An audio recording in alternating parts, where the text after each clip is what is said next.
ஓம் ஸ்ரீ குருப்யோ நமः வக்ரதுண்ட மகாக்காய சூர்யோடிதமப்ரப நிர்விக்னம் குருமே தேவ சர்வகாரியேஷு சர்வதா. ஆன்மீகம் பிளஸ் நேயர்கள் அனைவருக்கும் ஜோதிட குருஜியின் இனிய வணக்கங்கள், வாழ்த்துக்கள், ஆசீர்வாதங்கள்.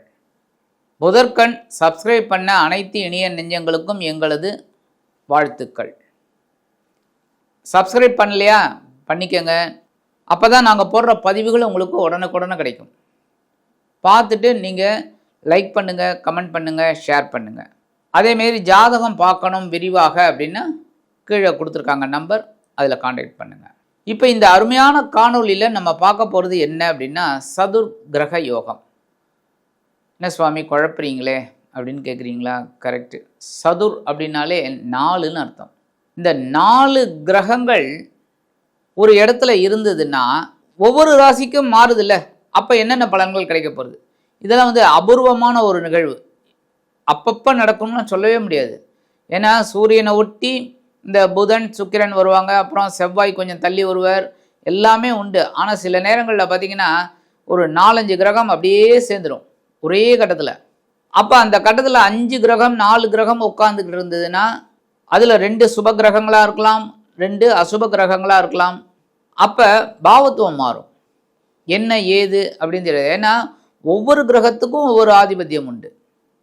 அப்போ 4 கிரகங்களோட 4 ஆதிபத்தியம் இருக்குது. இப்போ இந்த வகையில் இந்த 4 கிரகங்கள் அப்படின்னு சொல்கிறது என்னென்னா, சூரிய பகவான் ஆத்மகாரகன், அடுத்தது களத்திரக்காரகன் சுக்கிர பகவான், அடுத்தது அறிவு காரகன் புத பகவான். ஏன்னா மோரார்லஸ் இந்த 3 பேருமே கிட்டத்தட்ட ஒரே இதில் கட்டத்தில் வருவாங்க, இல்லைன்னா முன்ன பின்ன வருவாங்க. இப்போ அடிஷ்னலாக யார் இருக்காங்கன்னா மங்களக்காரகன் பூமிக்காரகன் செவ்வாய். இந்த 4 பேரும் மகர ராசியில், இதில் செவ்வாய் உச்சம். காலபுருஷ தத்துவத்தின்படி ஜீவனஸ்தானம் 10ஆம் இடம்.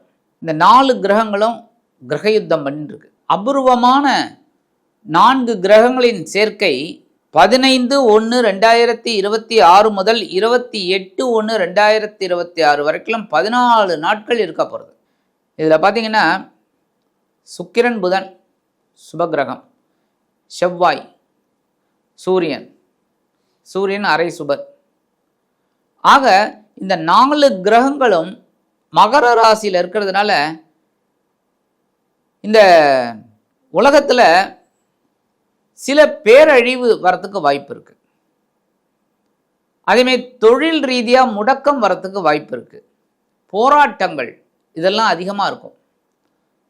போராட்டக்களம், ஏதாவது ஒரு விஷயத்தை வச்சுட்டு போராட்டம் அதிகமாக இருக்கும். அது அரசாங்கத்துறையிலே இருக்கலாம்ல, இந்த ப்ரைவேட் லிமிடெட் அந்த மாதிரி கம்பெனிலெலாம் அந்த மாதிரி நடக்கிறதுக்கு வாய்ப்பு இருக்குது. இது 14 நாட்கள் இருக்க போகிறது. அது பெரிய பாக்கியம், பெரிய விஷயம். இதில் இன்னொரு விஷயம் என்னென்னா, இந்த சந்திரன் 18/1/2026, 19/1/2026, 20/1/2026 3 நாள், கிட்டத்தட்ட 2.25 நாள் அங்கே உட்காந்துடுறார். அப்போ பஞ்சம கிரகம் உண்டாயிடுறது. ஸோ ஒரு 3 நாளைக்கு பஞ்சமாதிபதி கிரகம் நடக்கிறது.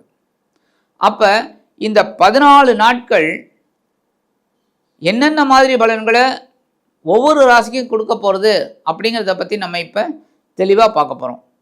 அன்பான தனுசு ராசி நேயர்களே, இந்த அருமையான காணொலியில் நம்ம பார்க்க போகிறது சதுர் கிரக யோகம். சதுர் கிரகம் அப்படின்னாலே 4 கிரகங்களின் சேர்க்கை. ஒரே கட்டத்தில் 4 கிரகங்களும் சேர்ந்தால் என்னென்ன பலாபலன், அது எந்த இடத்துல உட்கார்ந்துருக்கு, நட்சத்திர சாரமும் இருக்குது, இருந்தாலும் எந்த இடத்துல உட்கார்ந்துருக்குறதை வச்சு நம்ம ஓரளவுக்கு சொல்லலாம். அப்போ இந்த சதுர்கிரக யோகம் உங்களுக்கு எந்த இடத்துல விழுது அப்படின்னு பார்த்தீங்கன்னா, உங்களோட தனவாக்கு குடும்பஸ்தானம் அப்படிங்கிற 2ஆம் இடத்துல விழுது. சூப்பர். இதில் இந்த சதுர்கிரக யோகம் 15/1/2026 முதல் 28/1/2026 வரைக்கும் நிகழப்போகிறது. 14 நாட்கள் இந்த 2ஆம் இடத்துல யாரெல்லாம் இருக்காங்க? உங்களோட பாக்யாதிபதி சூரிய பகவான், அடுத்தபடியாக உங்களது பகைரோண ரோகாதிபதியும் லாபாதிபதியுமான சுக்கிர பகவான், பஞ்சமாதிபதியும் விரையாதிபதியுமான செவ்வாய் பகவான், அதுக்கப்புறம் பார்த்தீங்கன்னா உங்களோட களத்திராதிபதியும் ஜீவனாதிபதியுமான புத பகவான். இந்த 4 பேரும் 2ஆம் இடத்துல இருக்கார். 2ஆம் இடத்துல இருக்கிறது ரொம்ப விசேஷம். எப்போவுமே இந்த 2-11ங்கிறது பணபரம், பிரமாதம். 1 4 7 10 கேந்திரம், 1 5 9 திரிகோணம்.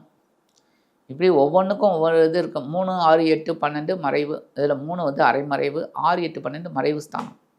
இதில் பரம்பரம் பார்த்தீங்கன்னா 2 11. ரொம்ப பெரிய விசேஷம். உங்களோட பொருளாதாரத்தை முன்னேற்றம் பண்ணுறதுக்காகவே இந்த 14 நாட்களும் 4 பேர் சேர்றாங்க. இப்போ இதுலேருந்து என்ன புரியுறது? நீங்கள் கடுமையாக உழைக்க வேண்டிய காலகட்டம். உழைச்சா நிறைய காசு கிடைக்கும், வருமானம் உயரும். நீங்கள் கேட்கலாம், காசு ஒன்று தான் முக்கியமா சுவாமி? அஃப்கோர்ஸ் ஆமான்னு தான் சொல்லுவேன். ஏன்னா இந்த காலத்தில் காசு பணம் இல்லை, சன்னியாசிக்கு தேவையில்லை. எதுவுமே இல்லாம அப்படின்னு சன்னியாசி மகான் அவளுக்கெல்லாம் தேவையில்லை. அவளுக்கு நீங்கள் கோடிக்கணக்கில் பணத்தை வச்சா கூட வேடிக்கை தான் பார்த்துட்டு இருப்பாளே தவிர அதுலேருந்து ஒரு கட்டை எடுத்துக்கணும், யார் யார் எங்கள் அப்படியே சுற்றி பார்த்துட்டு ஒரு கட்டை தூக்கி அமைக்கணும் அதெல்லாம் தெரியாது. ஏன்னா அவளுக்கு தேவையே கிடையாது. அதுமாரி நம்ம இல்லறத்தில் இருக்கோம், லௌகீகத்தில் இருக்கோம். கண்டிப்பாக இந்த லௌகீகத்துக்கு நம்ம பணம் தேவைப்படுறது. அடித்து பிடிச்சி சம்பாதிக்கக்கூடாதே தவிர நம்ம உழைச்சி சம்பாதிக்கிறது தப்பே கிடையாது. இந்த உழைச்ச காசு பார்த்தீங்கன்னா நிற்கும். உழைக்காத காசு நீங்களே அண்டர்லைன் பண்ணால் நிற்காது, ஏதோ ஒரு ரூபத்தில் போயிடும். அந்த வகையில் உங்களது தன வரவு தாராளமாக அமையக்கூடிய ஒரு காலகட்டம். தந்தையாரின் மூலமாக ஒரு பொருளாதார முன்னேற்றம் உங்களுக்கு கிடைக்கும். என்ன, தந்தையாருக்கு ஒரு 4-5 வீடு இருக்கும், டக்குன்னு உங்கள் பேரில் ஒன்று எழுதி வச்சுருவார். போடா சாப்பிட்டு போடா, அதில் வர வருமானத்தை எடுத்துக்கோ, வாடகை எடுத்துக்கோ. இல்லையா, தந்தையாரோட பரிபூரணமான ஆசீர்வாதம் இருக்கும், அதுவே பெரிய பாக்கியம். மாதா பிதா குரு தெய்வம். அந்த வகையில் உங்களோட உத்தியோகத்தில் பதவி உயர்வு, சம்பள உயர்வு இதெல்லாம் கிடைக்கக்கூடிய ஒரு காலகட்டம். தொழில் வியாபாரம் அப்படின்னு பார்த்தீங்கன்னா லாபத்துக்காகவே சில வேலைகளை செய்வீங்க. இப்படி பண்ணினா நல்லா வரும் அப்படின்னு அந்த முன்னேற்றம் உங்களுக்கு கண்டிப்பாக கிடைக்கும். குழந்தைகளின் மூலமாக சந்தோஷம் இருக்குங்க. கண்டிப்பாக இந்த காலகட்டத்தில் குழந்தைகளின் மூலமாக சந்தோஷம் இருக்குது. அதேமாரி உங்கள் பசங்க பொண்ணோ பையனோ வெளிநாட்டில் வேலை செஞ்சுட்டுருக்காங்க, அவங்க மூலமாக அந்த பணம் வரல, இந்த மாதம் அனுப்பலனும் உங்களுக்குன்னு ஒரு சொற்ப தொகை அந்த வந்து வரலையேன்னு நினச்சிட்டு கவலைப்பட்டு இருப்பேன். டக்குன்னு ஒரு கொஞ்சம் கூடுதலாகவே அனுப்பிச்சி வைப்பா, உங்களுக்கு சந்தோஷத்தை கொடுக்கும். அதுமாதிரி இந்த காலகட்டத்தில் எழுதி வச்சுக்கோங்க, எதிர்பாராத ஒரு பயணம் உங்களுக்கு கண்டிப்பாக அமையும். அது வந்து ஆன்மீக விஷயமா இருக்கலாம், யாத்திரை, திடீர்னு இந்த டூர் போடுவா பாருங்க, ஆன்மீக டூர், அந்த மாதிரி போகிறதுக்கு வாய்ப்பு இருக்கு. இல்லையா, உத்தியோகம்,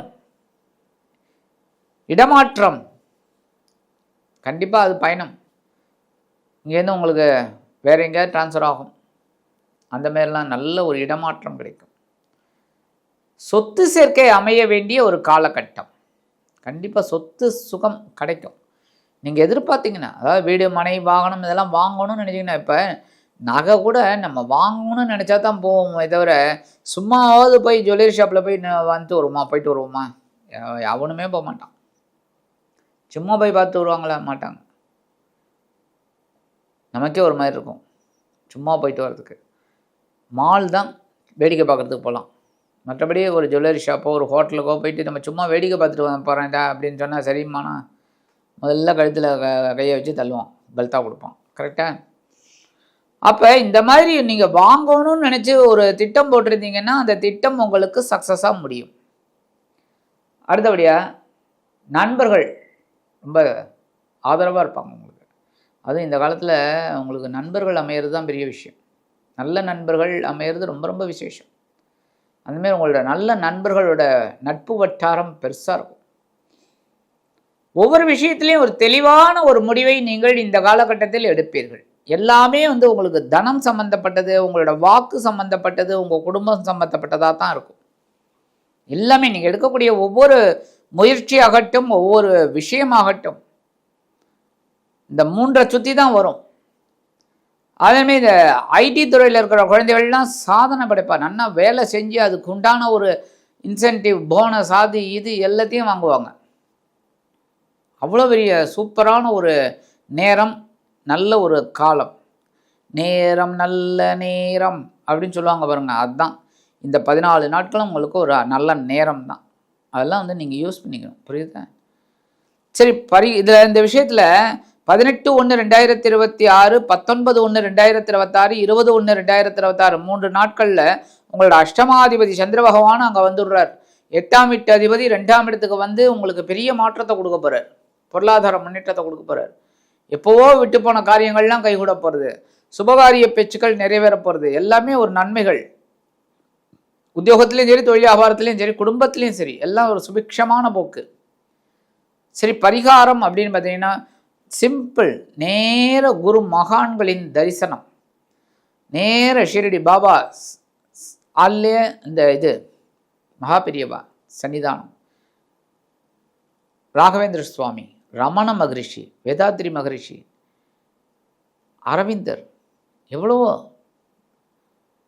மகான்கள். அந்த சித்தர் பீடத்துக்கு போங்க, உட்காருங்க, ஒரு 10 நிமிஷம் தியானம் பண்ணுங்க. அதுவும் இந்த பிருந்தாவனத்தில், அதாவது இந்த ராகவேந்திர சுவாமி பிருந்தாவனத்தில் அந்த மடத்தில் உட்காந்துட்டு ஒரு 10 நிமிஷம் தியானம் பண்ணினேன்னு வச்சுக்கோங்க, மன நிறைவு கிடைக்கும். ஆக இந்த சின்ன பரிகாரம் நீங்கள் பண்ணினாலே உங்களது தனவாக்கு குடும்பஸ்தானத்தில் இருக்கக்கூடிய இந்த 4 கிரகங்களின் சேர்க்கை, சதுர்கிரக யோகம் அற்புதமான ஒரு முன்னேற்றத்தை கண்டிப்பாக கொடுக்கும் என்று கூறி விடைபெறுகிறேன். நன்றி, வணக்கம். மீண்டும் ஒரு அருமையான காணொளியில் உங்களை அற்புதமாக சந்திக்கிறேன். வாழ்த்துக்கள். வாழ்க வளமுடன்.